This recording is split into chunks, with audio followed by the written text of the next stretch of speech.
Hello everyone and welcome back to our video series on the Hebrew Gospel of Luke. And this is session number 2. Was Luke a Gentile, a proselyte, or a Jew? So ultimately the question that we want to answer is this. Was the Gospel of Luke originally composed in Hebrew or in Greek? In other words, is the Gospel of Luke Hebraic or Hellenistic in its contents, composition, and authorship? And we have decided to split this big topic into 2 separate sessions. Today we will focus on Luke as a person, as the author of the Gospel of Luke. Was he a Gentile, a proselyte, or a Jew? And next time we are going to focus on the Gospel of Luke internally. Are the internal contents of the Gospel of Luke Hebraic or Hellenistic? But today we are going to focus on Luke as a person, as the author of the Gospel of Luke.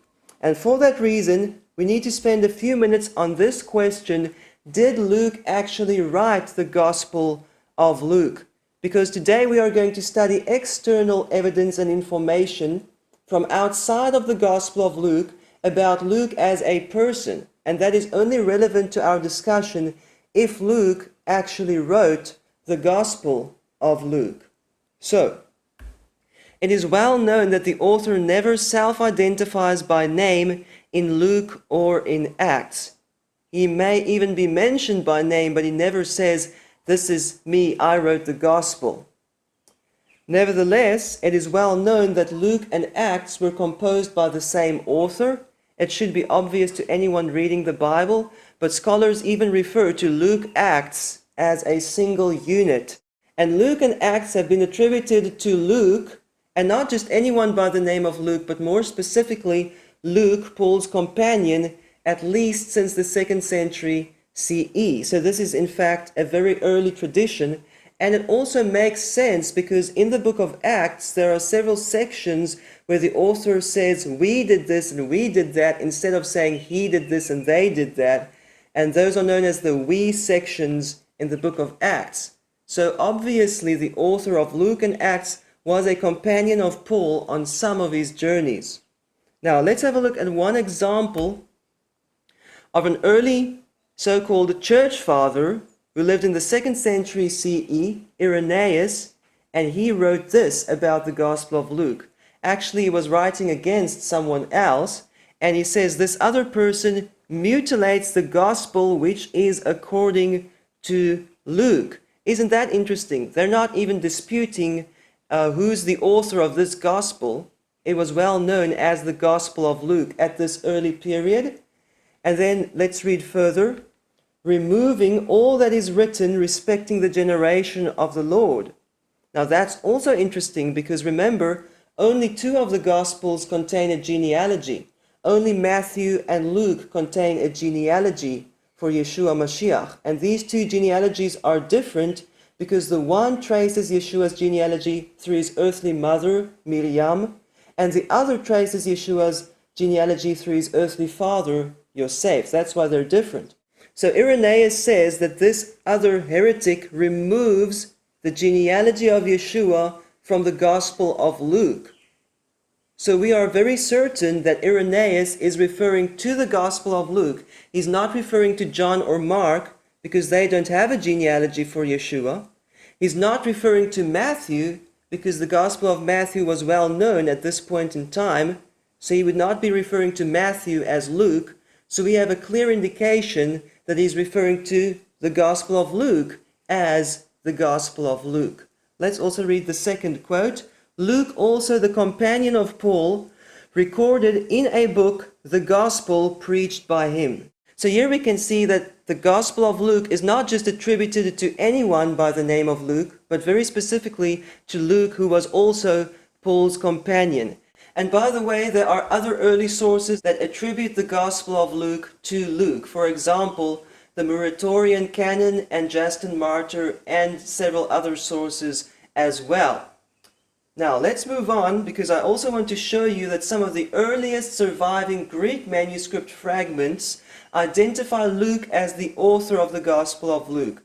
So this is Papyrus 75 from the 3rd century CE, and if you have ever studied Greek New Testament manuscripts, you will know that there are very few manuscripts older than the 3rd century CE. So this is a very early witness to the Greek version of the Gospel of Luke. And right at the end of the Gospel of Luke, there is a colophon, which is a scribal note, which reads as follows: Evangelion, Gospel, kata, according to Lucan, the Gospel according to Luke. So not only did the Church Fathers refer to the Gospel of Luke as the Gospel of Luke, but even the scribes of the early New Testament manuscripts did the same. Now, keep in mind that these scribal colophons or introductions or scribal headings were not considered part of the biblical text, and for that reason they differ substantially between the different Greek manuscripts and also between the different Hebrew manuscripts. But the interesting thing is, none of these early Greek manuscripts attribute the Gospel of Luke to anyone except Luke. None of them attribute the Gospel of Luke to Mark or John or Peter or Timothy or Barnabas or anyone except Luke. And that's why this is an important indication. The Hebrew Gospel manuscripts also identify Luke as the author of the Gospel of Luke. At the top you can see the Vatican EBR 100 manuscript, and it reads Kephi Luca, according to Luca. Luca is obviously the way that Luke is written in these Hebrew manuscripts, just as in Greek they usually say Lukas, and in English we say Luke, and in the Hebrew manuscripts it is written as Luca. These are just variant pronunciations for the same name. And at the bottom you can see the Breslau manuscript of the Hebrew Gospels, and actually we're looking at a scribal introduction here, but they also mention Luca as the author. Although down here it's written with the vowel letter He at the end, and in the Vatican manuscript with the vowel letter Aleph, it has the same pronunciation. So don't forget that these scribal headings and introductions differ a lot between the different Hebrew manuscripts. But again, none of the Hebrew manuscripts attribute the Gospel of Luke to anyone other than Luke. So I see no reason to reject this very early and unanimous tradition that Luke was the author of the Gospel of Luke. So now, let's move on to the big question: was Luke a Gentile? This Bible commentary says most commentators identify Luke as a Gentile without any further detail. That's a very good summary of the whole issue. Across the whole world, Christians, churchgoers, pastors, Bible teachers, and most scholars claim that Luke was a Gentile, and most of them never even question this assumption. And to emphasize this fact, I want us to have a look at several video clips where pastors and Bible teachers say that Luke was a Gentile. Luke himself was a Gentile. He was a Gentile, and he wrote primarily to a Gentile audience. Luke is the only Gentile contributor to the New Testament. Loretta's question is this: I have always assumed that Luke was a Gentile. I guess because it's so widely taught and accepted. I have never questioned it, and really still don't. Luke was born and raised in Antioch, of Gentile descent. He was not a Jewish eyewitness like the other Gospels were. He was a Gentile. He was non-Jewish. And he is the only Gentile author that we have in the New Testament. The Gospel of Luke. And part of the reason I think Luke did this is because Luke was himself a Gentile. In fact, Luke was the only Gentile to contribute to the New Testament. So in your New Testament, in your Bible, you have 27 books. Luke is the only non-Jewish writer of the New Testament. And Luke contributed more to the New Testament than any other single writer in all of the New Testament. Paul has more books in the New Testament, but Luke actually contributed more pages. So obviously these Bible teachers are very sincere and they're trying to teach the Bible to the best of their knowledge. But I want you to notice that across the whole world, nearly everyone assumes that Luke was a Gentile. And number two, I want you to notice that this is an important topic. As this last video clip mentioned, Luke was the greatest single contributor to the New Testament in terms of volume. The single unit, known as Luke Acts, is the largest single unit in the New Testament. By the way, there's a misunderstanding where some people think that Paul wrote more than half the New Testament. That's a complete misunderstanding. If you count up all the pages or words written by Paul, and we even give him the book of Hebrews, the epistle to the Hebrews, which is under dispute whether it was written by Paul or not, and you add up all those pages, Paul did not even write 1/3 of the New Testament. So I'm not against Paul, but you need to understand Paul in the original context. He was not contradicting the rest of the Bible, and he did not write more than half of the New Testament. But Luke was the greatest single author in the New Testament in terms of volume. And that's why this is an important issue. How are we going to interpret the largest single unit in the New Testament? Is this written by a Gentile from a Gentile perspective to the Gentiles in a Gentile language? This can make a huge difference to the way we interpret and teach the largest single unit in the New Testament. Let's read this quote from the Pillar New Testament Commentary. It is commonly assumed that Luke is the only Gentile author in the New Testament. But the author continues to say, few biblical data have been more widely assumed on the basis of less evidence.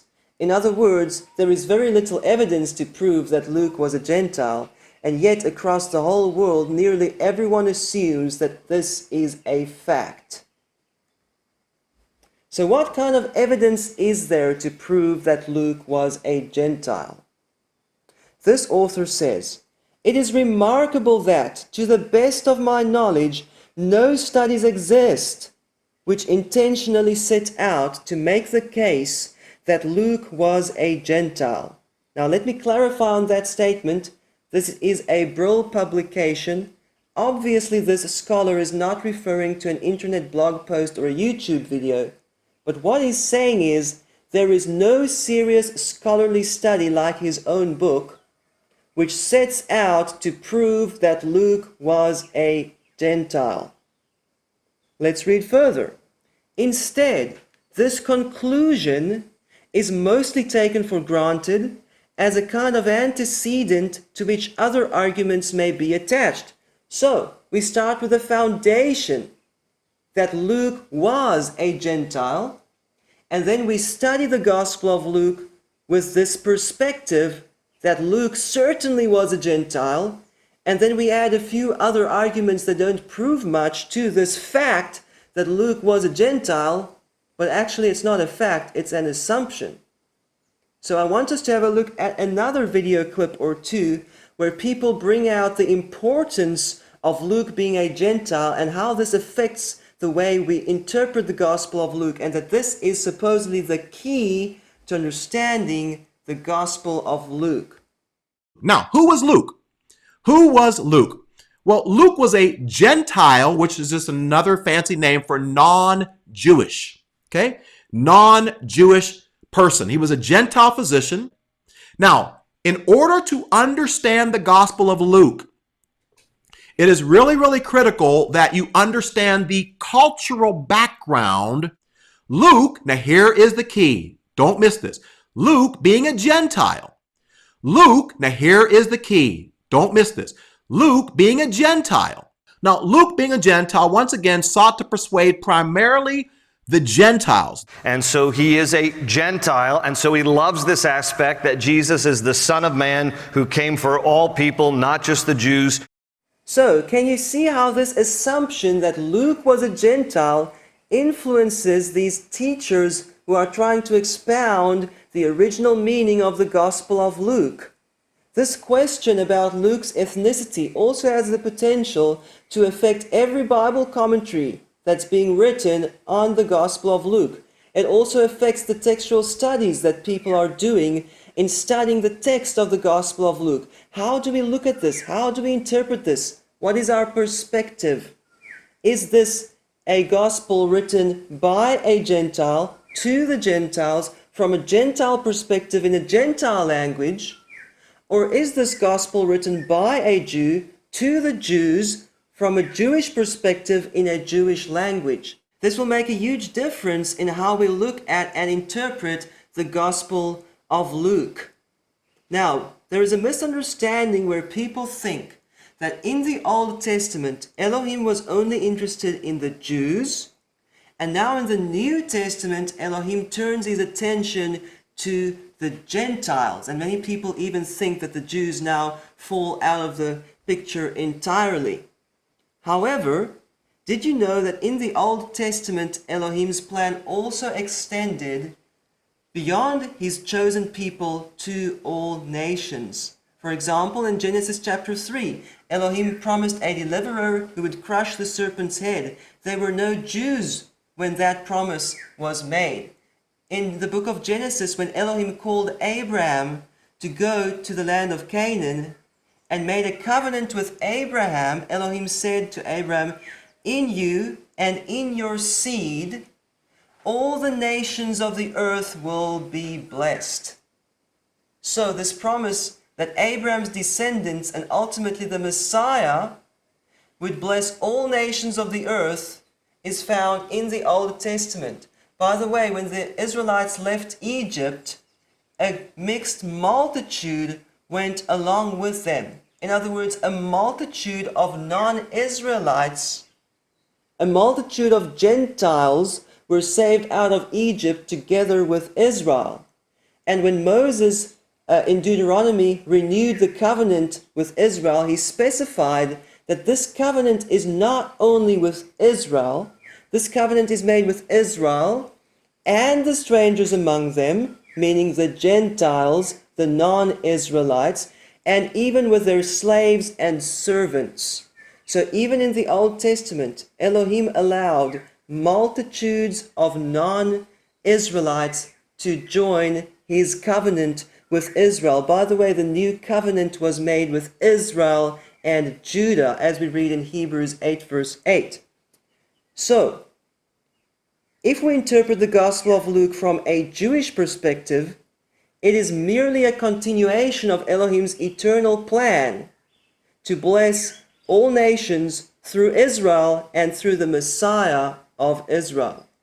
This is really going to affect the way that we interpret and teach the Gospel of Luke. So let's get to the evidence. What kind of evidence is there to prove that Luke was a Gentile? Now, there are many poor and weak arguments that people use to try to prove that Luke was a Gentile. And we're not going to waste too much time on the weak arguments, but I'll give you one example. Someone said, Luke mentions more women than Matthew, for example. Therefore, we know that Luke was a Gentile. How much sense does that argument make to you? I wonder if these people have ever read the Tanakh, the Old Testament. Some of the books mention women more frequently than others. Let's take the book of Ruth as an example. In the book of Ruth, several women are mentioned in just a few chapters, and the whole book is centered around a woman named Ruth, who was in fact a Gentile, who left behind her idolatry and her Gentile ethnicity and joined Yahweh's nation. The whole book of Ruth is centered around this woman named Ruth. So does this prove that the book of Ruth was originally written by a Gentile, from a Gentile perspective, in a Gentile language to a Gentile audience? Of course not. That's a really silly argument. And yet people want to use that same argument to prove that Luke was a Gentile. So we don't want to waste too much time on the weak arguments. We want to focus on the arguments that are supposed to be strong and definitive. So let's read this quote. The best cumulative evidence for the belief that Luke was, well, probably a Greek could still be, isn't that interesting? We're dealing with the strongest evidence, the best cumulative evidence, and they say probably could be. Are they not certain? Don't we have strong evidence? But let's read. The best cumulative evidence for the belief that Luke was probably a Greek could still be, number 1, Colossians chapter 4, verses 10 to 14. Number 2, the Greek of the preface, the first 4 verses of the Gospel of Luke. And number 3, the voice of tradition. And indeed, wherever I looked, these are the 3 main arguments that people use to prove that Luke was a Gentile. And these are the strongest 3 evidences that people bring to prove that Luke was apparently a Gentile. So today we want to investigate these claims to see whether these arguments are really strong or not. And we'll discuss the Greek of the preface next time when we study the internal evidence in the Gospel of Luke. But today we want to focus on these 3 points. Number 1, clues from Paul's epistles about Luke and his background and his ethnicity, including Colossians chapter 4. Number 2, traditions from the so-called church fathers, called the voice of tradition in that quote that we just read. And number 3, we want to discuss a few other arguments as well. So let's get started with point number 1, clues from Paul's epistles. So today you will see this slide many times, the slide with the best cumulative evidence for the belief that Luke was probably a Greek, and the first one is Colossians chapter 4. This is really the most frequently used argument of all that people use to try to prove that Luke was a Gentile. So we're going to start with that passage. And let's read that passage from Colossians chapter 4. Paul said, Aristarchus, my fellow prisoner, sends you his greetings, and also Mark, the cousin of Barnabas, and also Jesus, who is called Justus. These are the only fellow workers for the kingdom of Elohim who are from the circumcision. And then a few verses later, he mentions Luke. Luke, the beloved physician, sends you his greetings, and also Demas. So this passage is regarded as the best proof that Luke was a Gentile. As this commentary says, Luke was a Christian of pagan origin. Really? By the way, there were no Protestants or Catholics back then. So Luke was a follower of Yeshua the Messiah. And was he really of pagan origin? They say this is proved beyond doubt in the first passage by the distinction between the group of Christians of the circumcision and the following group to which Luke belongs. Now, in case you don't properly understand this argument, let's have a look at this video clip where a Bible teacher clearly explains and expounds on this passage and why this is regarded as a strong proof that Luke was a Gentile. What else do we know about Luke? Well, number 3, we're pretty sure that Luke was a Gentile. Every indication we have points to him being a Gentile. Let me show you the most conclusive evidence. The most conclusive evidence we have comes from comparing Colossians chapter 4, verses 10 and 11 with Colossians chapter 4, verse 14. These are my only fellow workers for the kingdom of God who are of the circumcision. So do you see what Paul does there in Colossians chapter 4, verses 10 and 11? He lists several men, Aristarchus, Mark, Justus, these, or Jesus, who is called Justus. Those were his fellow workers for the kingdom of God, and the only ones who were of the circumcision, the only ones who were Jewish.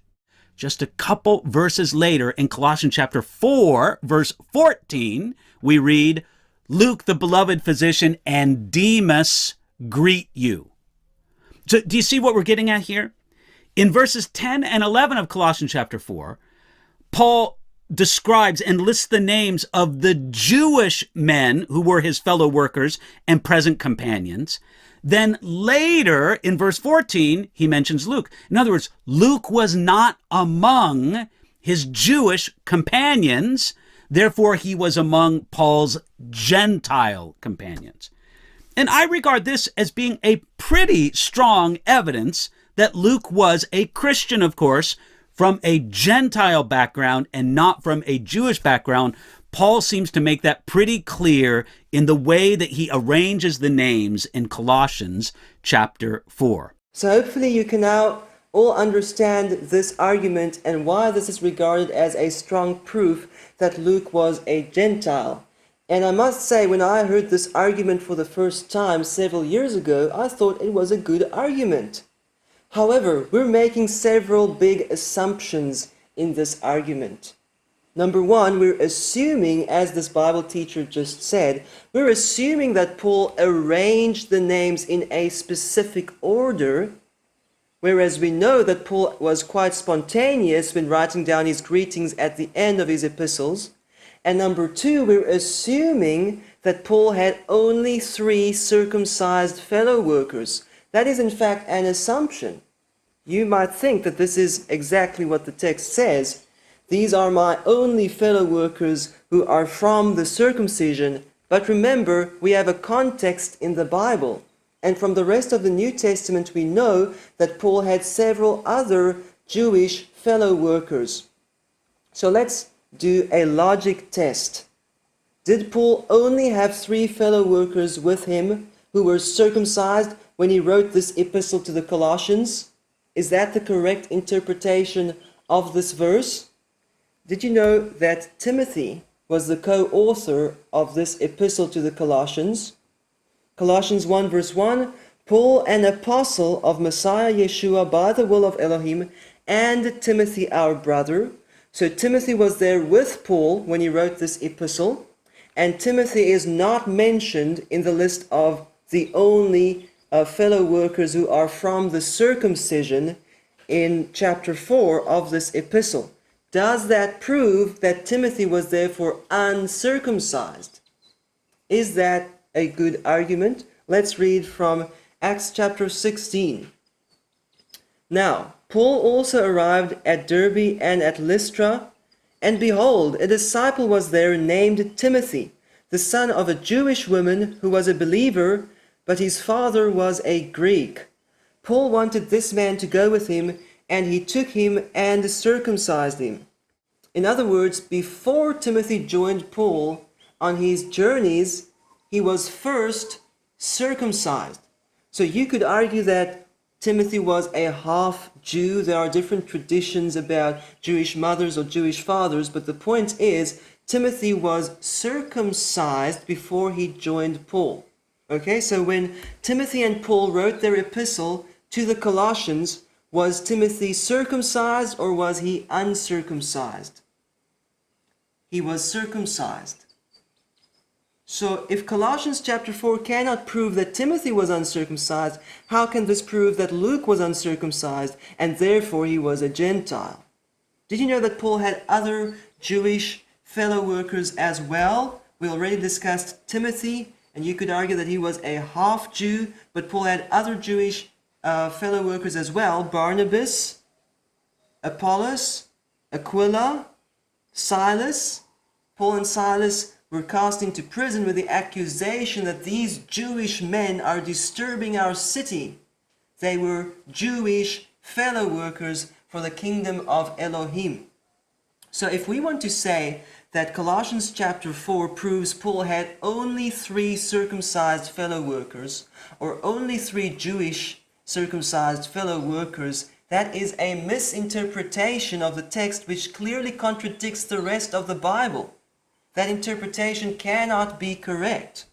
So, what does this phrase "of the circumcision" mean, or "from the circumcision"? Is there maybe a technical meaning to that phrase that most people miss? Let's read from Acts chapter 11. This is a good example. And don't forget the context. In Acts chapter 10, Peter, for the very first time, went to an uncircumcised Gentile, preached the gospel, and that Gentile became a follower of Yeshua the Messiah. It was the first time that this happened as a direct result of one of Yeshua's early followers, disciples, going to an uncircumcised Gentile. And then when Peter came back from this experience, came back to Jerusalem, that's Acts chapter 11. Let's read this passage. Now, the apostles and the brethren that were in Judea heard that the Gentiles also had received the word of Elohim. And when Peter was come up to Jerusalem, they that were of the circumcision contended with him. So, do you understand what we're reading about? Those who were of the circumcision argued with Peter, but Peter was himself an Israelite. He was Jewish, he was circumcised. Peter's companions who came with him to Jerusalem, they were circumcised. And everyone else, all the other believers in Jerusalem, they were all Jews or proselytes. They were all circumcised.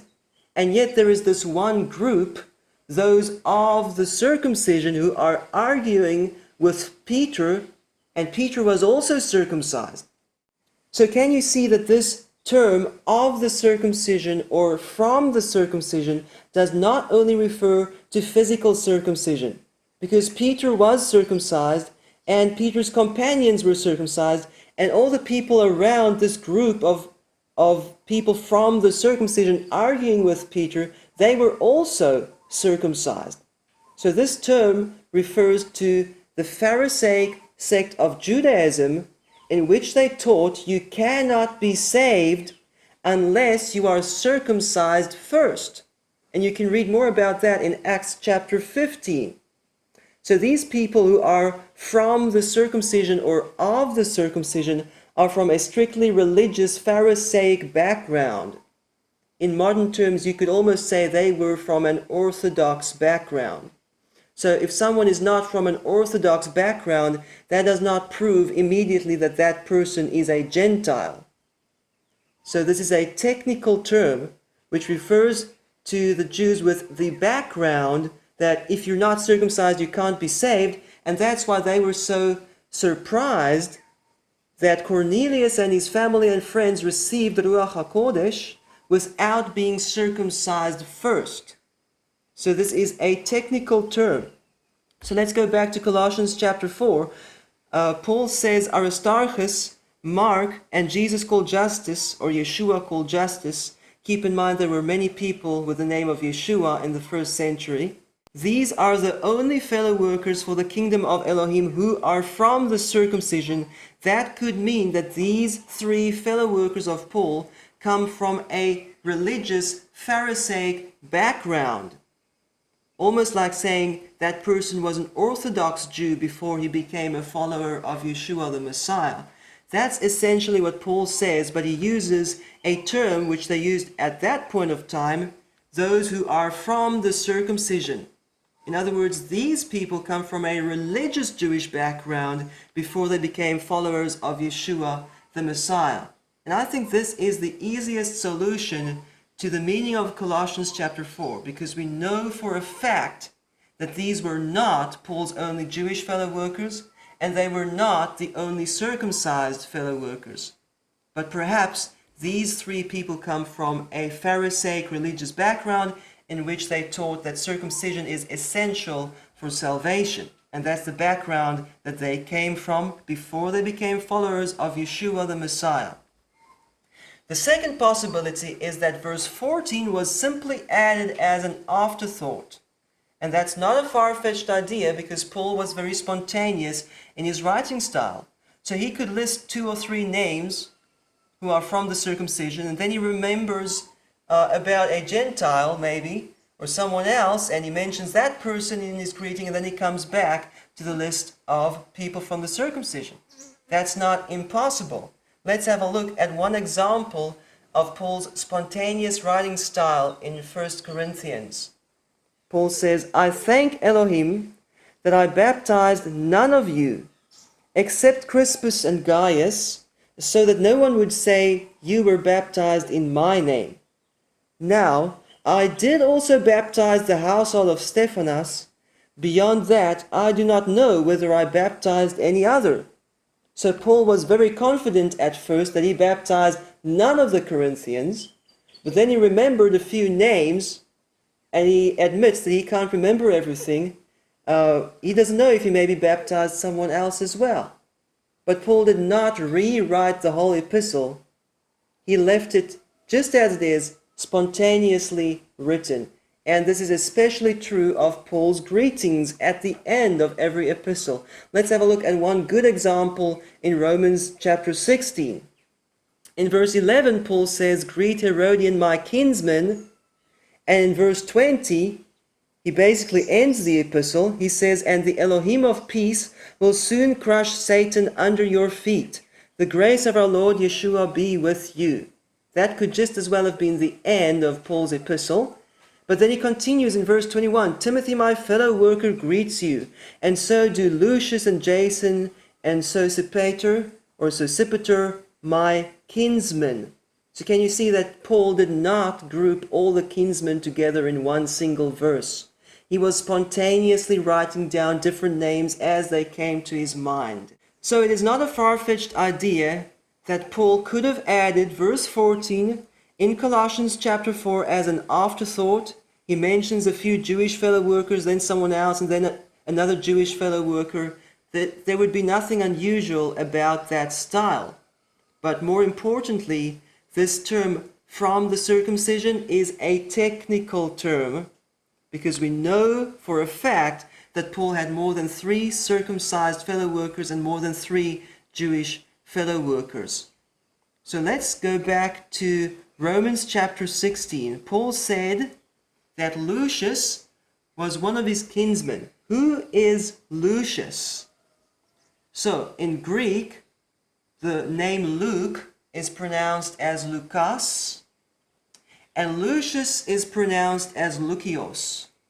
Lukas and Lukios sound fairly similar in Greek. So is there a possibility that Lukas and Lukios could be variant spellings of the same name? Keep in mind that hundreds of names in the Bible have variant spellings, so we need to look into this. At the top we have the verse from Romans chapter 16, where Paul says that Lucius or Lukios is one of his kinsmen. At the bottom you can see a quote from a lexicon where they say that Lukas, or Luke, is probably an abbreviation of Lukanos, but according to Ramsey, who did some research in extra-biblical literature, it is a biform of Lukios, coming from the Latin name Lucius. And by the way, in Latin you could also pronounce that name as Lucius. So what are they saying? They're saying that it is known from extra-biblical writings that Lukas and Lukios are variant spellings for the same name and for the same person. That's quite interesting, isn't it? So let's talk about some other examples of names with variant pronunciations. There are many examples of that. The prophet Elijah is called both Eliah and Eliyahu in the Hebrew Bible. Joshua, the son of Nun, is called both Yehoshua and Yeshua in the Hebrew Old Testament. Hundreds of names have variant spellings. Let's have a look at another Greek lexicon. This quote comes from BDAG. This is universally accepted as an authoritative lexicon for the Greek New Testament. It's one of the most frequently used and quoted lexicons for the Greek New Testament. And they say Luke is an affectionate or pet name for Lucius. Just as a fact, as if this is common knowledge. So apparently among scholars this is common knowledge, although the general public is unaware of this. They know that Luke is just an alternative name for Lucius, 2 variant spellings of the same name. Let's read further. The idea, known since Origen, that Luke is to be identified with the Lucius of Romans 16 verse 21. Now isn't that interesting? Because Origen is one of the earlier church fathers. Later today we will discuss what he said in more detail. But we've been told that the church fathers prove Luke was a Gentile. Here we see that one of the early church fathers said that Luke and Lucius are variant spellings for the same name, and that this Lucius mentioned in Romans chapter 16 is Luke. And Paul says here in the book of Romans that Lucius was one of his kinsmen. So let's discuss this word kinsman. The Greek word is syngenes, And by the way, we do not have any authentic Hebrew manuscripts for Paul's epistles, so for the time being, we're going to do this study based on the Greek word. Syngenes means, number one, belonging to the same extended family or clan, related or akin to, but it could also mean, number two, belonging to the same people group, compatriot or kin. In other words, this Greek word syngenes has a literal meaning. It's not a figurative thing. Unlike the word brother, we'll discuss that more later today, brother can be used figuratively, but this word syngenes is never once used in the New Testament in a figurative sense. I looked at every occurrence, and there's no single figurative use of this word in the New Testament unless Romans 16 verse 21 is the only exception. And that doesn't make much sense, does it? So here's the bottom line. Paul says that Lucius was one of his kinsmen. That means his family member, or at least someone from the same nation. In other words, Lucius was Paul's kinsman. He was a fellow Israelite or a fellow Jew. And we know that Lucius is just an alternative spelling for the name Luke. So what this comes down to is the New Testament tells us that Luke was a Jew. And we're not inferring this. We're not saying, well, Paul forgot to mention Luke among the Gentiles, therefore he was a Jew. We're not doing that. We're saying Paul spelled it out. These were his kinsmen. So let's have a look at this quick video clip where a scholar in the New Testament says that we don't even know who Luke was. Is that really true? I don't think Luke was a Jew, but he likes Jewish things. I didn't think Luke was a Jew. The early church tradition did not think Luke was a Jew. We don't know who Luke was. We don't know who Luke was. So we will discuss what the early church said about Luke later today. But right now, can you believe that there are people who say, we don't know who Luke was, as if we are in the dark completely? How much do we know about Matthew, the author of the Gospel of Matthew? Well, we know that he was an Israelite. We know what his occupation was, a tax collector, and we know that he was a follower of Yeshua the Messiah. That's about all we know about Matthew based on the Bible, based on the New Testament. So if we know from the New Testament itself that Luke was a follower of Paul or a companion of Paul, Luke's occupation was a physician. He was a physician, and Luke was Paul's kinsman. We know exactly who Luke was. So let's just remind ourselves, Luke is just an affectionate or pet name for Lucius. Luke and Lucius, or Lucas and Lucius, are variant spellings for the same name. Paul says that Lucius, or Luke, was one of his kinsmen, meaning he was a family member of Paul, or at least from the same nation. So some people say, well, Luke is a Greco-Roman name, so even that proves Luke was a Gentile. No, let's just read what the Bible says. Luke, or Lucius, despite the fact that he had a Greco-Roman name, was Jewish. He was Paul's kinsman. How about Paul's other fellow workers? Apollos is a Gentile name, but he was a Jew. Aquila is a non-Jewish name, but Aquila was a Jew. To this day, many Jews have non-Jewish names. So that's a very far-fetched assumption to make, to say because his name is Luke, that indicates that he was a Gentile. No, the New Testament says that Lucius, or Luke, was Paul's kinsman. So, that brings us to the end of our discussion on clues from Paul's epistles. So let's move on to the next point, traditions from the church fathers. What did the church fathers say about Luke and about Luke's background and ethnicity? So remember this slide, the best cumulative evidence for the belief that Luke was probably a Greek, could still be Number 1, Colossians chapter 4. I've crossed that out because the argument holds no water. It would also have to prove that Timothy and Silas were uncircumcised Gentiles, if you want this to prove that Luke was an uncircumcised Gentile. We'll discuss the Greek of the preface next time. Now we want to focus on the voice of tradition. This is one of the 3 strong arguments, or allegedly strong arguments, to prove that Luke was a Gentile. So we are going to study some quotes from the earliest church fathers who actually gave us information about Luke's background. So remember, there are earlier sources going back to the 2nd century CE that say Luke wrote the Gospel of Luke, but they don't tell us anything about Luke's ethnicity. So we're going to look at the earliest church fathers who gave us an indication as to Luke's ethnicity, or at least they seem to, or there are people who claim that they did. But let's start with a disclaimer. I do not believe in the church fathers.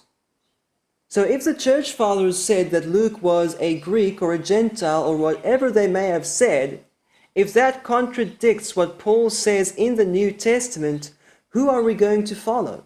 Nevertheless, we are going to study what the church fathers said about Luke and his background and ethnicity, etc., because this is supposed to be a very strong indication that Luke was a Gentile.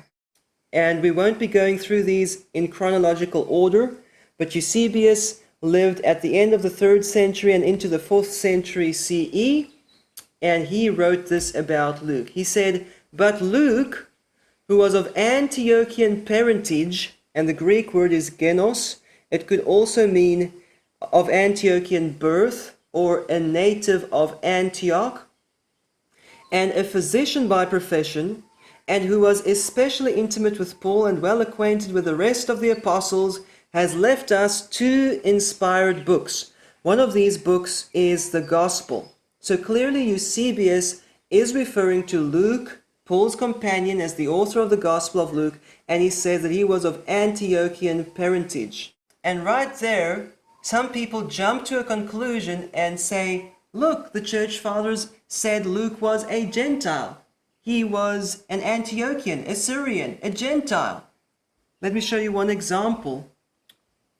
So, Luke is the only Gentile writer within the New Testament.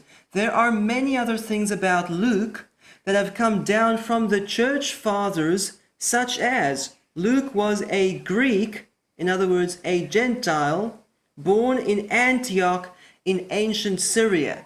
Is that what Eusebius actually said? No, he only said that Luke was of Antiochian parentage, or he was born in Antioch. Let's have a look at some examples in the New Testament where this Greek word genos is used. Acts chapter 4. Joseph, a Levite of Cyprian birth, and the Greek word there is genos, who was also called Barnabas. Okay, so Barnabas was born in Cyprus. Does that prove that Barnabas was a Gentile? No, in fact it says he was a Levite, in other words an Israelite from the tribe of Levi, although he was born in Cyprus. Acts chapter 18 verse 2, and he found a Jew named Aquila, a native of Pontus. So Aquila was a Gentile? No, he was a Jew born in Pontus. And one last example, Acts chapter 18 verse 24, now a Jew named Apollos, an Alexandrian by birth, so he was an Egyptian. Apollos was an Egyptian, right? No, he was a Jew born in Egypt. So if Eusebius said that Luke was born in Antioch, that's exactly what it means. It does not indicate whether or not he was Jewish. And keep in mind, Eusebius could be wrong as well. But he did not even say that Luke was a Gentile. He just said that he was born in Antioch. Could also possibly mean his parents came from Antioch. Now, is it a far-fetched idea to think that Paul's family member could be born in Antioch? Were there Jews in Antioch in Syria? Yes, there were many Jews there. So let's read from Josephus' Wars of the Jews, and he has something interesting to say about Jews in Antioch.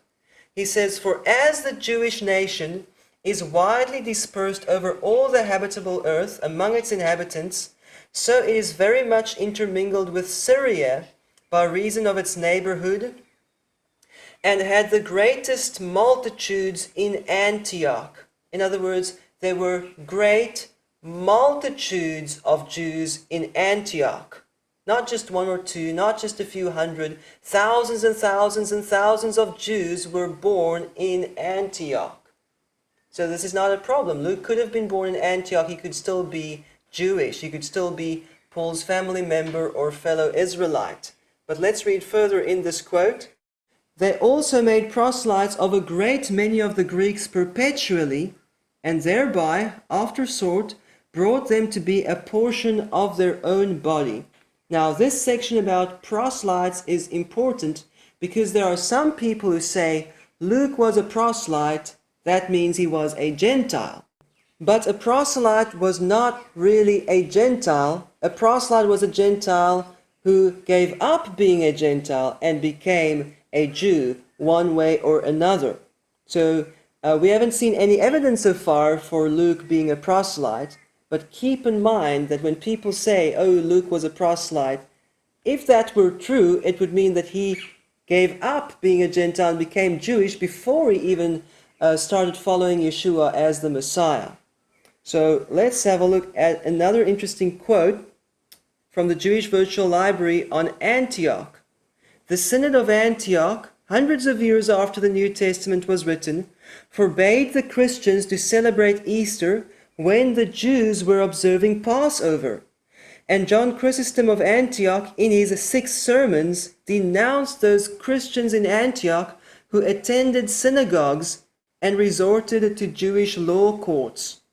In other words, there were Jewish synagogues, plural, and Jewish law courts, plural, in Antioch, even hundreds of years after the New Testament was written. There were Jews celebrating Passover there.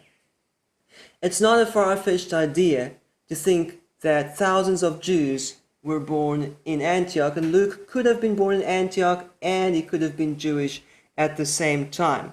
Now, you might be wondering about the Hebrew language in Antioch. Weren't all Antiochian Jews Hellenistic? Isn't that where the term Christian originated? Yes, that's where the word Christian was first used, in Antioch. But Hebrew was also used in the diaspora, even among Hellenized Jews. Let's have a look at some examples of that. First of all, the Hebrew Bible, and specifically the Torah, was read in synagogue in Hebrew, even if the common people attending synagogue did not speak Hebrew as their first language. So let's have a look at one indication of that in the Mishnah. And this is Mishnah Megillah 4 verse 4, discussing how the Torah is to be read in synagogue. And it says, "Hakorei b'Torah," he who reads aloud in the Torah, "Lo yifchot mishlosha fesukim," must not read less than 3 verses at a time. "Lo yikra lameturgaman," he must not read to the translator, "Yoter mipasuk echad," more than 1 verse at a time. "Uvanavi shlosha," or when reading in a prophet, 3, meaning 3 verses at a time. So, in other words, they are assuming that you're going to read the Torah in synagogue in Hebrew. They did not even have to say, start reading the Bible in Hebrew at synagogue. That's the assumption that everyone would do that. And then, if the common people, or some of them, did not understand Hebrew, there would be a translator. And by the way, in some places they did not need a translator. If no translator was needed, they would read 3 verses at a time. If a translator was needed, they would read 1 verse at a time. So even in the diaspora, people coming to synagogue, even if they did not understand Hebrew, they would hear 1 verse Hebrew, 1 verse Aramaic, 1 verse Hebrew, 1 verse Aramaic, or 1 verse Hebrew, 1 verse Syriac, or 1 verse Hebrew, 1 verse Greek, and so on and so forth. And this way, anyone who attended synagogue on a regular basis could learn Hebrew. To this day, it is not unusual for people to learn a second language by reading the Bible in their own language, in their mother tongue, and in the new language that they are learning. And this was something that happened automatically in the synagogues at this point in time. So basically what I'm saying is Hebrew was used throughout the diaspora. Let's read this quote. Until its 20th century revitalization, Hebrew survived as a language spoken and written in most diaspora communities in synagogue worship and religious texts. In other words, it was normal for synagogues in the diaspora to use Hebrew. It was an exception to the rule if a synagogue in the diaspora did not make use of the Hebrew language. That's how widespread the Hebrew language was. Here's another quote. The inscriptions show that Rome contained a synagogue named in honor of the Emperor Augustus.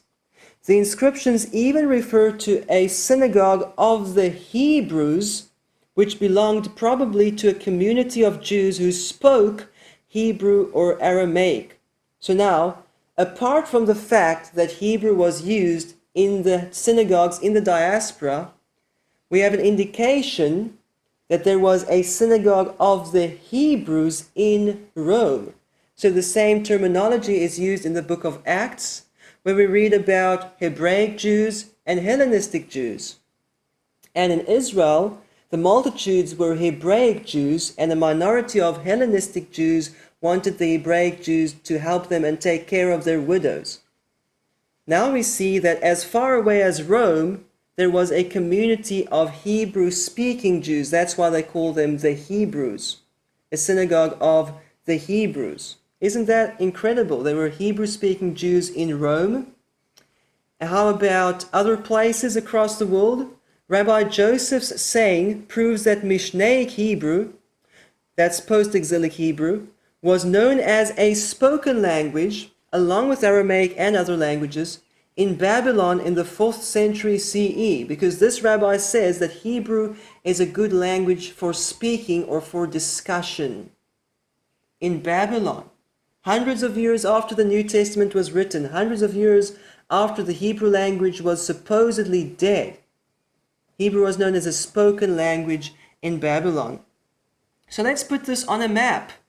Apart from the fact that Hebrew was used in synagogues everywhere in most diaspora communities, there was in fact a community of Hebrew-speaking Jews in Rome. Hebrew was known as a spoken language or a language for speaking and discussion in Babylon. In Jerusalem, Hebrew was the main language. According to the Dead Sea Scrolls, Hebrew was 10 times as popular as Greek, 5 times more popular than Aramaic. So why should we assume that everyone in Antioch spoke Greek and no one even knew Hebrew? In fact, it just makes sense that Hebrew would have been known in Antioch as it was known in most other places in the diaspora. In other words, if Luke was born in Antioch, he could still have known Hebrew. As this commentator said, it is not necessary, however, to assume that Luke was ignorant of Hebrew. That's just common sense. Indeed, there is every reason to suppose that his gospel was based on Aramaic traditions and documents, though it was written in Greek. So remember, we saw earlier today that most people assume as the foundation for studies in the Gospel of Luke that Luke was a Gentile. In the same way, people assume as the foundation for everything that the New Testament was written in Greek. Every book, beginning to end, every book in the New Testament was written in Greek. That's the foundation for textual studies in the New Testament. You can say anything you want to say as long as you acknowledge that the New Testament was written in Greek. You could even say that the Gospel of Luke was translated from Aramaic as long as you acknowledge that it was originally written in Greek. Doesn't even make sense, does it? And by the way, why does this author say Aramaic instead of Hebrew? It's because we've been brainwashed for hundreds of years. We've been told that Hebrew was a dead language. So if you see Hebraisms in the New Testament, you must attribute all of them to Aramaic. But that's not true. Let's read further. In a mixed population such as that of Antioch, he could easily have acquired a foreign language if necessary. It's just common sense. He could have easily learned Hebrew if he wanted to. In fact, he would naturally be learning Hebrew if he just attended synagogue. Okay, so the bottom line is, if Luke was born in Antioch, it doesn't prove that he was a Gentile, and it doesn't prove that he was ignorant of Hebrew either. So let's get back to these quotes from the church fathers. Now we're going to look at what Epiphanius said. And he wrote against someone else, and he's quoting someone. He says, here is a third gospel, Luke's, and then he gives his own comment. He says, for Luke was given this commission. He too was one of the 72 who had been scattered because of the Savior's saying. But he was brought back to the Lord by St. Paul and told to issue his gospel. Now remember, the church fathers could be wrong. This is a tradition.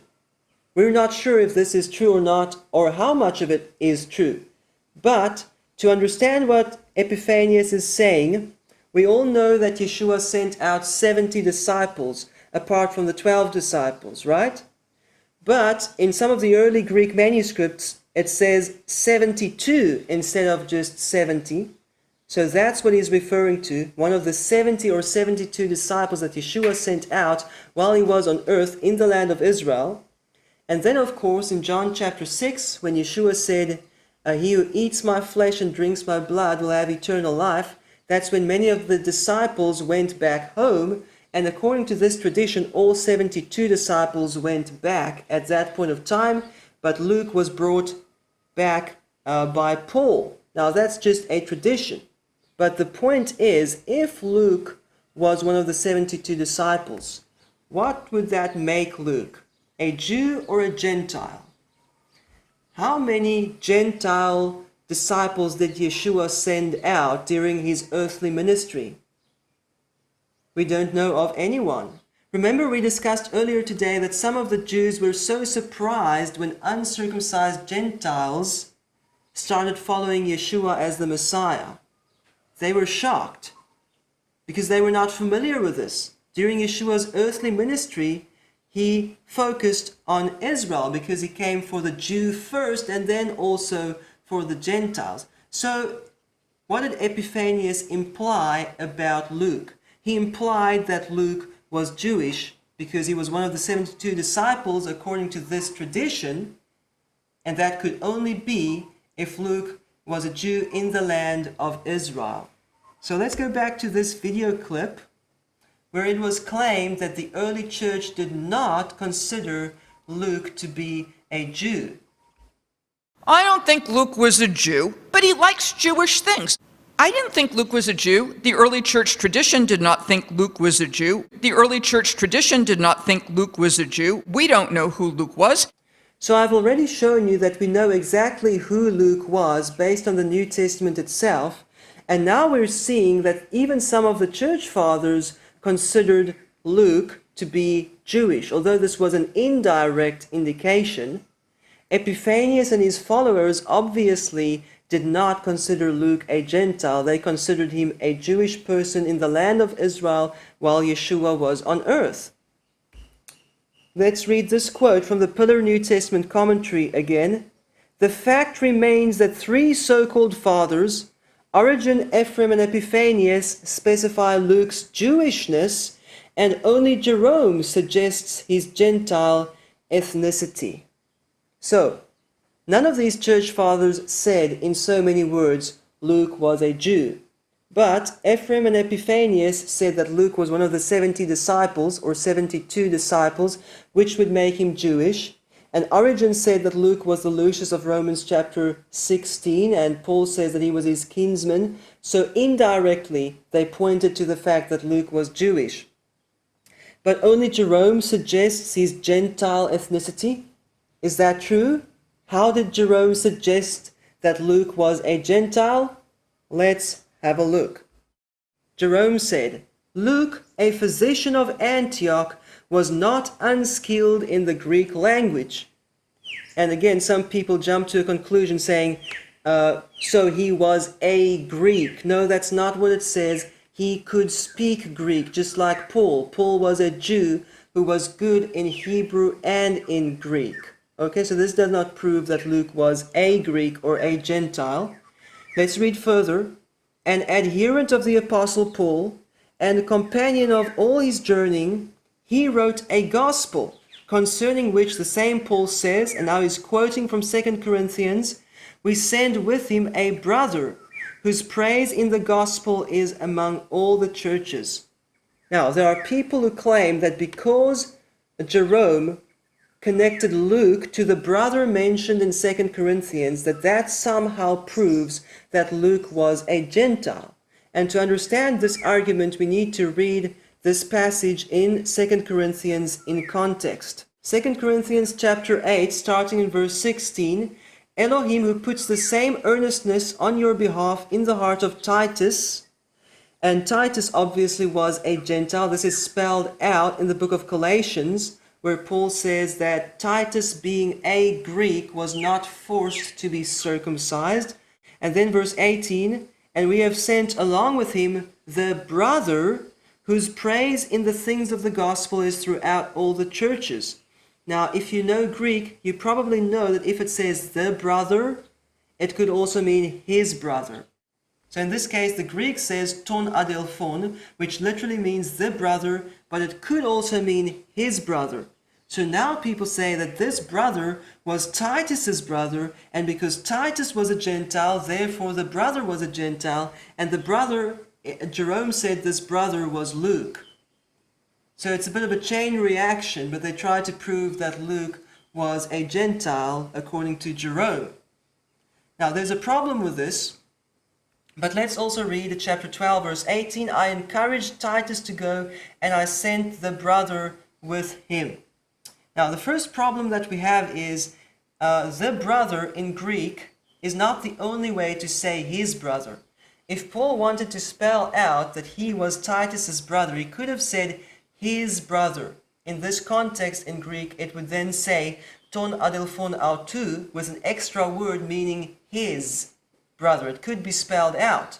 And if we read the context, the first time is mentioned, it does not just say the brother, it says the brother whose praise in the things of the gospel is throughout all the churches. So the first time Paul explains exactly which brother this is. It's not just Titus and the brother, it's Titus and this specific brother with this description. So there's no reason to assume that he was Titus's brother, but there's an even bigger problem that most people just ignore, and that is verse 22. So verse 16 mentions Titus, verse 18 mentions the brother, but in verse 22 he is called our brother.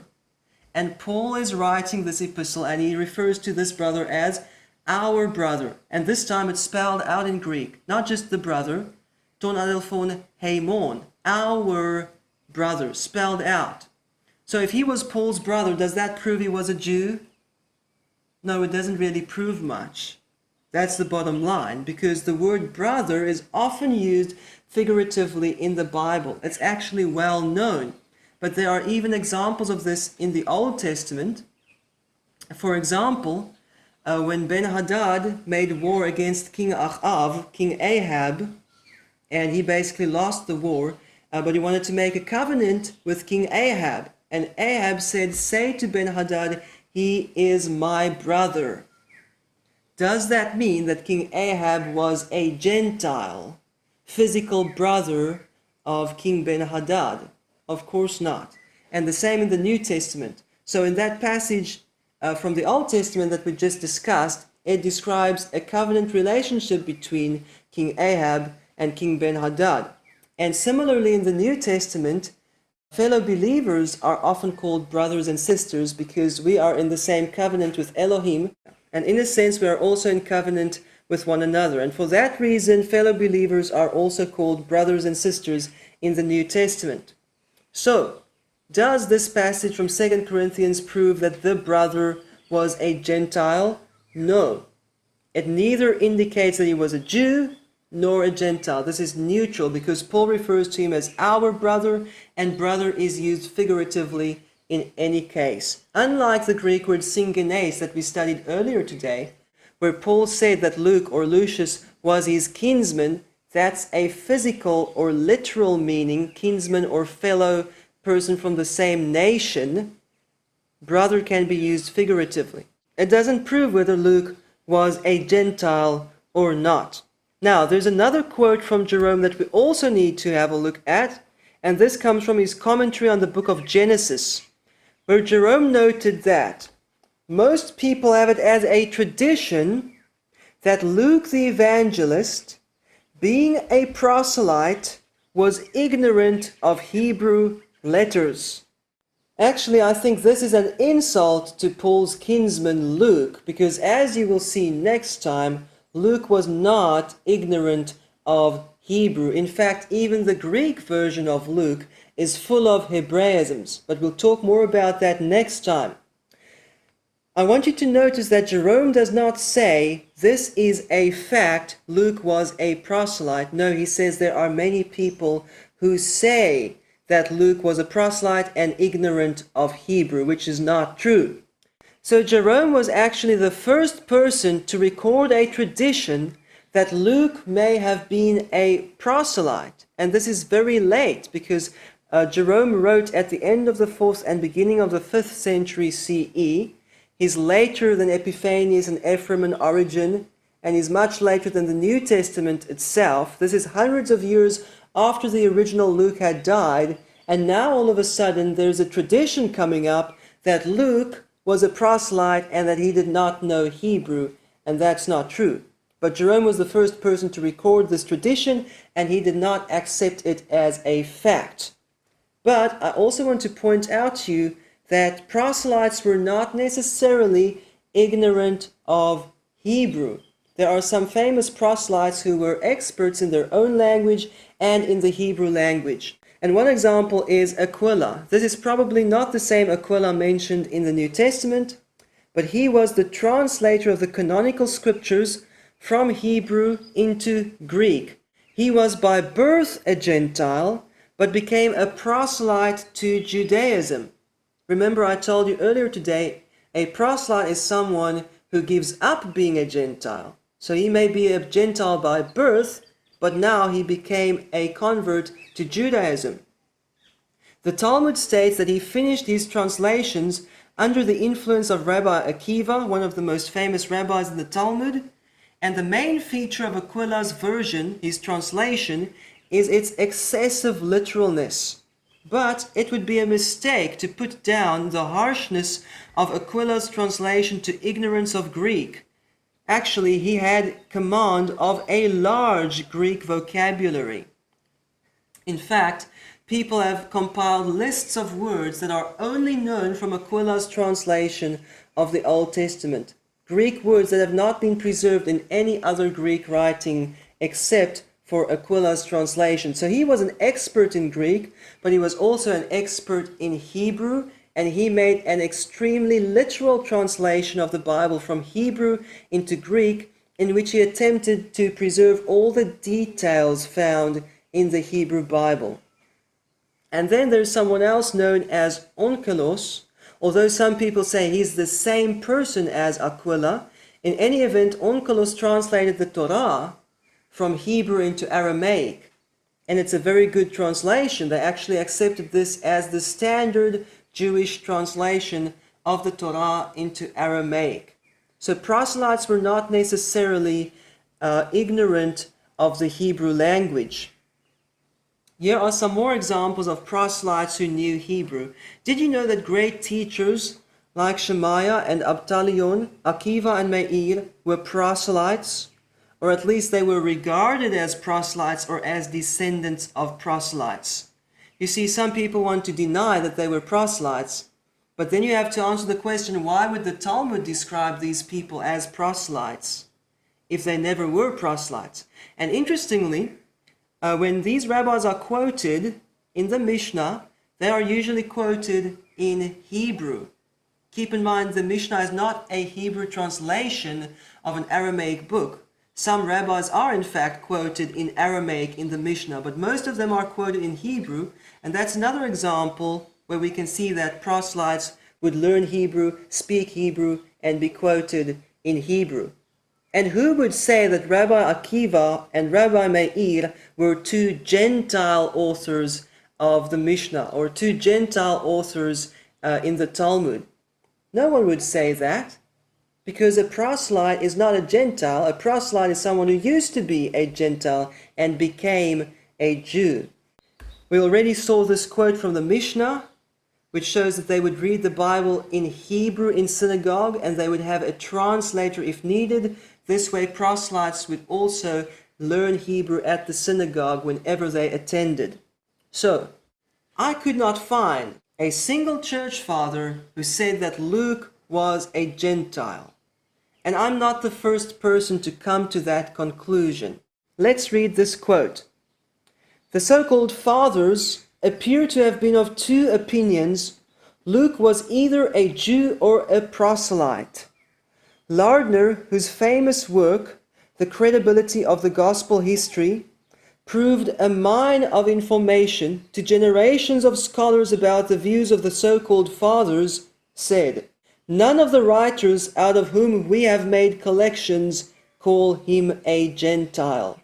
So there are other people who actually spent more time than I did to research this very topic, and they could not find a single early church father who regarded Luke as a Gentile.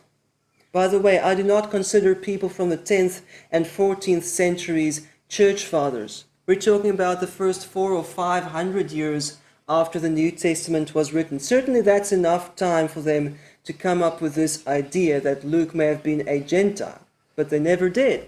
So let's now move on to Origen. Origen is one of the earlier church fathers. He lived at the end of the 2nd century CE and into the 3rd century, and he wrote a commentary on the epistle to the Romans, and he quotes this verse that we discussed earlier today. Lucius and Jason and Sosipater, my relatives, greet you. And then he says, some maintain that this very Lucius is Luke, who wrote the gospel, since it is customary for names to be given, sometimes in accordance with the native declensions, sometimes even according to the Greek or Roman declension. So declension is basically the way that a word is inflected in a specific language. I mentioned earlier today that in English we say Luke, in the Hebrew manuscripts they say Luka, and in Greek they say Lukas.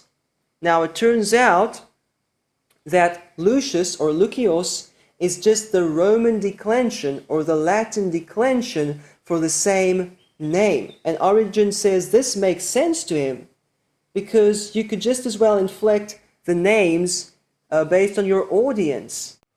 And because Paul was writing to the Romans, he could just as well have used the Roman declension. That would not even be unusual or surprising. So let's remind ourselves, Lucas is a biform of Lucius from the Latin Lucius or Lucius. Lucius is a Latin name. So, Origen says it makes sense for Paul to use the Greek spelling when writing to areas in which the Hellenistic influence is stronger, and to use the Roman spelling when he wrote to the Romans. It's not even unusual. It makes perfect sense. And let's read further. It is certain that he is identifying another kind of relationship that is held in common with himself, Timothy, and Luke, and with a few others like them. So now even Origen accepts this tradition that Luke and Lucius are variant spellings of the same name. He makes it his own belief, and he refers to Lucius as Luke. And even the translator noted this, and he wrote in a footnote, Origen has evidently accepted the view that identifies Lucius with Luke. Now, if you read the whole context of what Origen said, you will see that he tries to deny that Luke was Paul's kinsman. He essentially says it's impossible. This has to be a figurative expression, and he tries to spiritualize the word kinsman. And as I said earlier today, the Greek word syngenes is never used figuratively in the New Testament. But Origen wants to spiritualize the meaning of the word syngenes or kinsman.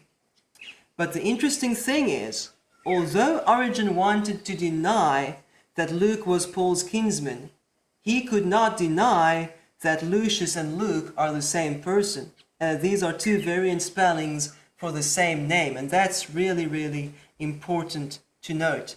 And on the other hand, why should we consider it incredible or impossible for Paul to have relatives in different places across the world?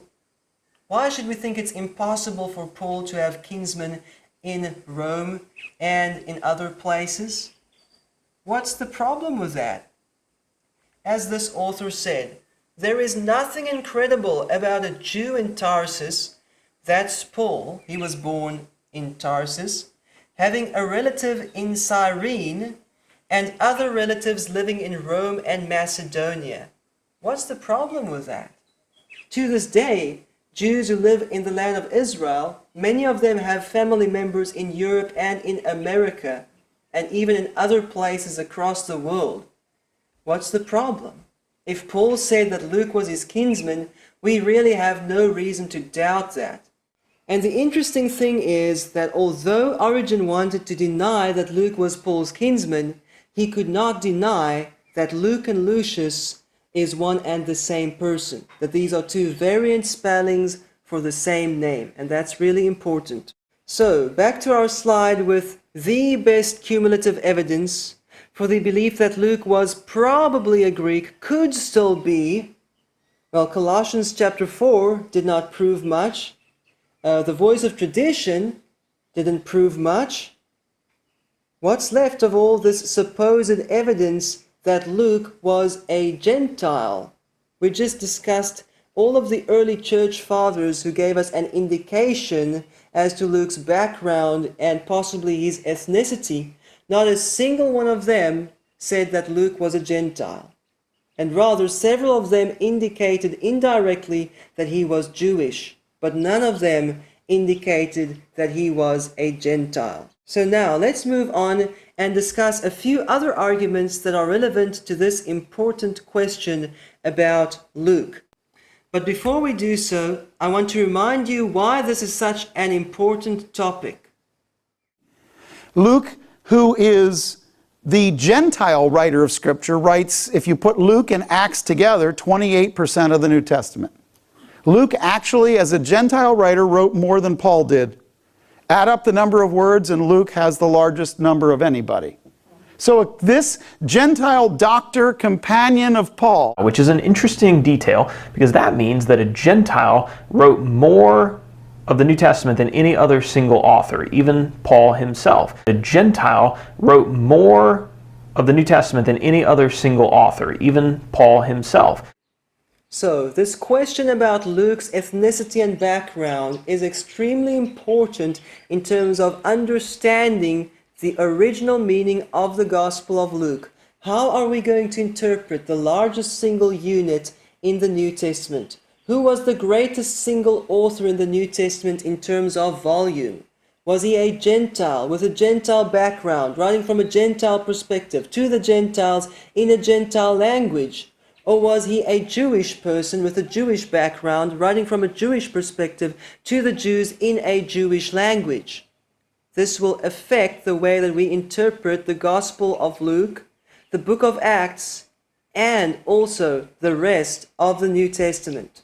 So, here is another argument. This comes from the New American Commentary, and they say, the strongest evidence of Gentile authorship is his reference to Jews, which suggests that he was not part of this group.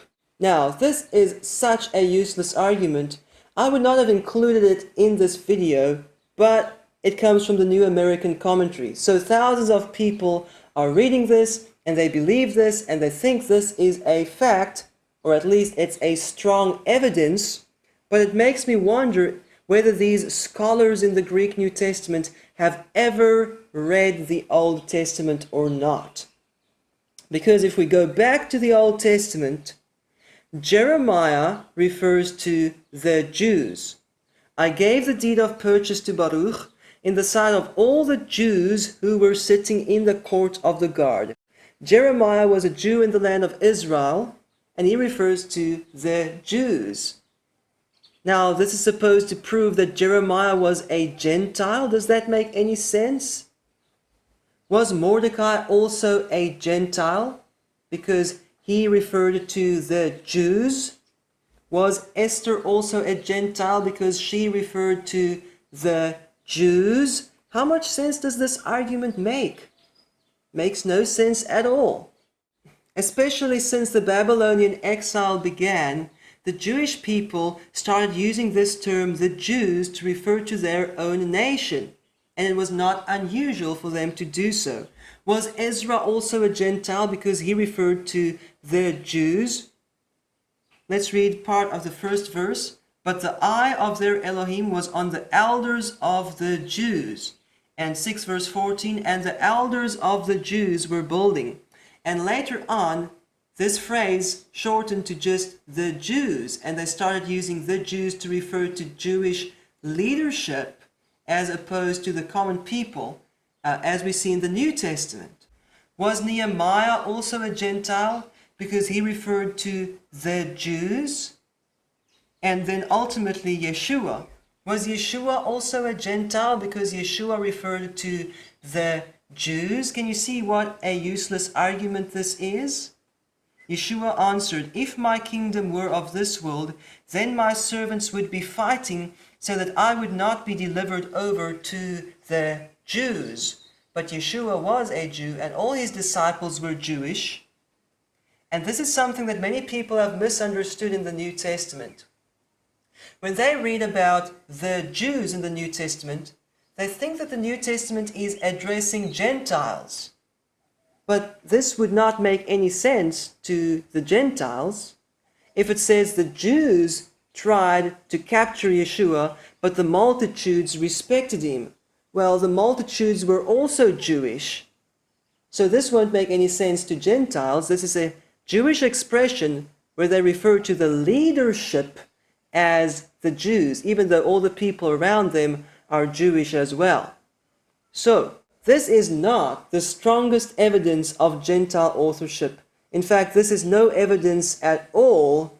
On the contrary, the way that the term the Jews is used in the New Testament would be very confusing to Gentiles. You have to understand it refers to Jewish leadership, and that is in fact a Jewish way of speaking. By the way, previous research has shown that Luke could just as well have been a Jew. We're talking about the internal contents, not so much the linguistic side of it, but just the themes and the subjects that are discussed in Luke and Acts are a perfect match for a Jewish author. Let's read this quote. Ellis argues that Luke was a Jewish Christian because 1. Luke's knowledge of the Old Testament was great. 3. The use of Palestinian language shows Luke's Jewish roots.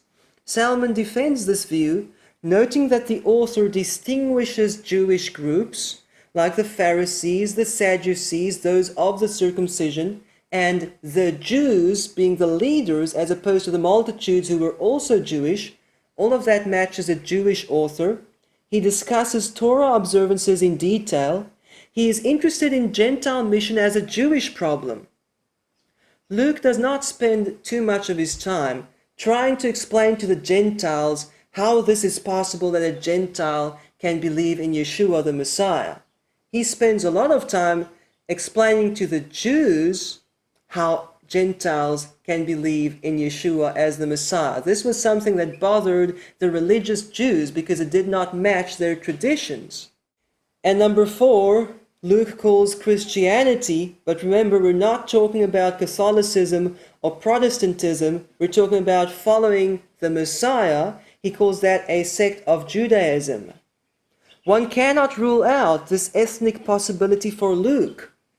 Now, if you add to that the fact that Paul said he was his kinsman, and that no early source ever identified Luke as a Gentile, then it's obvious that he was Jewish, because there's no evidence to prove otherwise.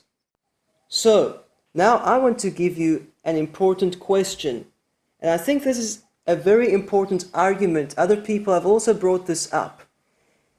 If Luke really was a Gentile, as everyone wants us to believe, why? Why did none of the early church fathers specify that he was a Gentile? If Luke really was a Gentile, why did none of the early commentaries or introductions identify Luke as a Gentile?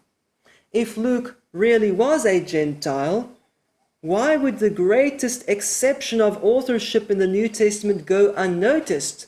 Because it is well known that the entire New Testament, beginning to end, was written by Jewish authors, unless Luke is an exception to that rule.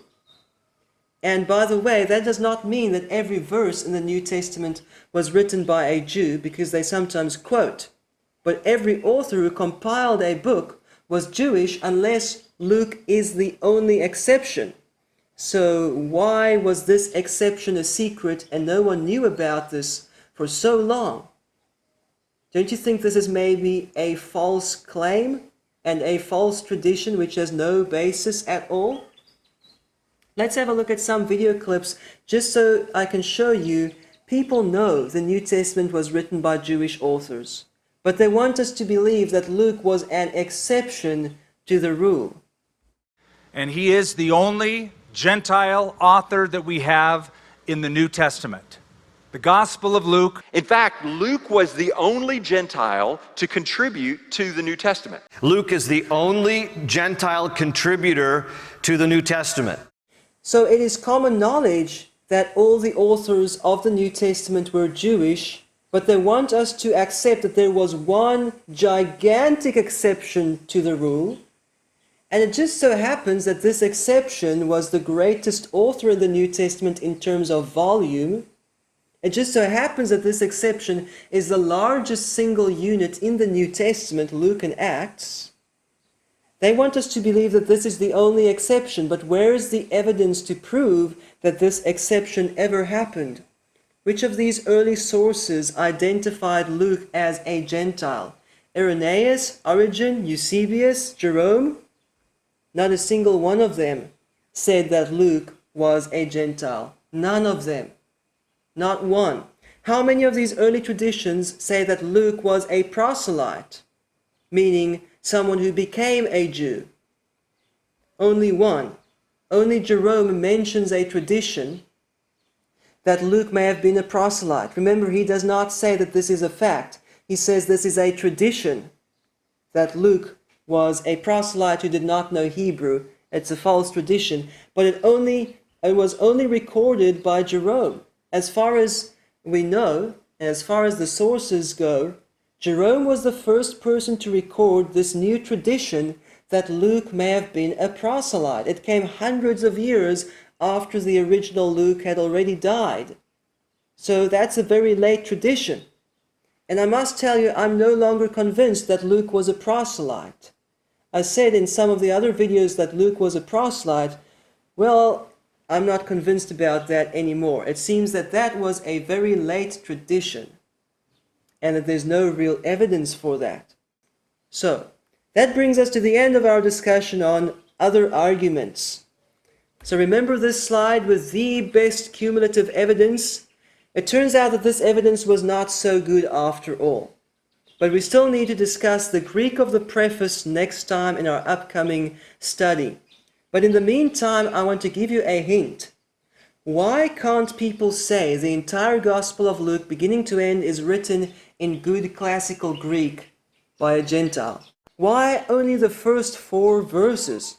Doesn't that make you curious? But we'll talk more about that next time. For now, let's sum up.